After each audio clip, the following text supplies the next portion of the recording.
Dale Jr. shares story of watching house burn down. Dale Earnhardt Jr.'s life is pretty much an open book, especially considering he grew up in the spotlight with his father, the late Dale Earnhardt Sr. But while speaking on the Dan Patrick Show on Thursday, the interview was taped Wednesday, Earnhardt opened up about his experience in therapy, particularly as a child.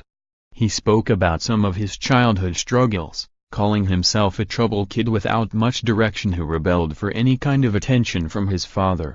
He considered himself a disappointment until he started racing cars. He said, "I've been in therapy in and out of my whole life.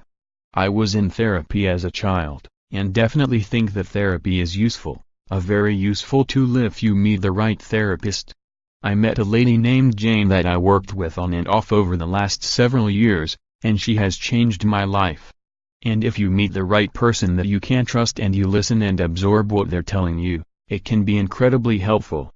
Elaborating on the challenges he faced as a child, Earnhardt also shared the heartbreaking story of watching his house burn down when he was about 5 or 6 years old.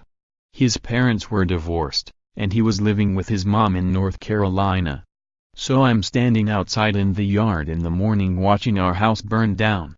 My mom is broke, and she has nowhere to turn. So she had to move back to Norfolk, Virginia to live with her mother because that's the only place she could go, and she made the very difficult choice to give up custody of me and my sister, at that moment, to my dad because she knew that he could provide for us and give us a better life.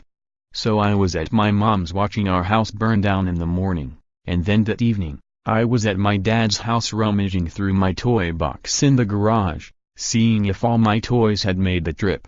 And that's difficult." You can listen to the full interview here. More. Terrell Owens goes head-to-head in heated fight with MTV's The Challenge legend. CT watch Tiger Woods smash a 260-yard 2-iron to set up his first birdie. Tony really sends heartfelt tribute to ESPN colleagues after layoffs. NFL Week 13 picks against the spread. Can Seattle stop the 10-1 Philadelphia Eagles? Help two-way baseball fan Shohei Ohtani pick his new team with this interactive flowchart.